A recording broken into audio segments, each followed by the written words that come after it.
When the train doors closed behind him, he didn't move. He stood on the platform longer than necessary, watching the red lights disappear into the tunnel. His phone felt heavier in his pocket now, not because of its weight, but because of what it held.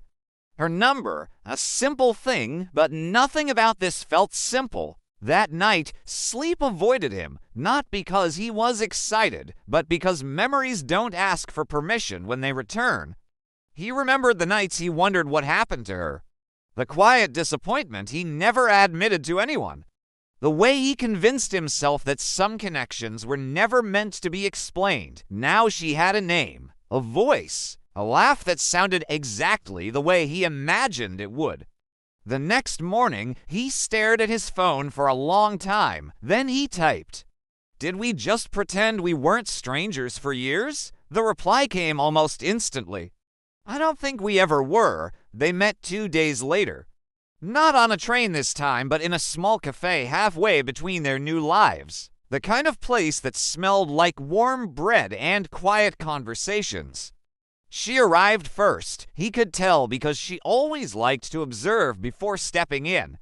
When he walked through the door, she smiled the same way she always had, soft, unguarded, familiar. This time, there was no glass between them. They talked for hours about the years they missed, about the lives they built separately, about the versions of themselves they had become. And slowly, carefully, the truth found its way into the space between them. She was engaged, not unhappily, not desperately, just comfortably. He didn't flinch, not outwardly, but love has a way of reacting even when we don't. "I didn't know if I'd ever see you again," she said quietly. "I didn't expect this. Neither did I," he replied. And he meant it. They didn't reach for each other. Didn't cross lines. Didn't rewrite history. They respected it. Still, something lingered unspoken but undeniable. Over the next weeks, they talked often.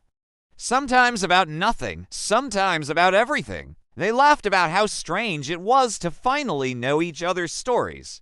How odd it felt to discover that the person you never knew could still feel like home. One night, she sent him a message. "Do you ever wonder what would have happened if I stayed?" He stared at the screen for a long time before answering. "I think about it more than I admit." There was no reply for several minutes.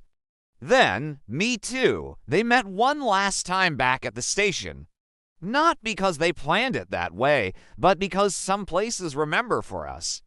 The train arrived. The doors opened. She looked at him, eyes full of things neither of them were going to say. "I'm glad we met again," she said. "So am I," he replied. She hesitated, then leaned in not for a kiss, but for a hug. It was brief, respectful, honest. As she stepped onto the train, she turned back once.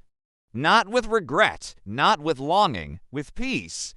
The doors closed, the train moved, and for the first time, he didn't feel like something was unfinished. Some love stories aren't meant to become forever.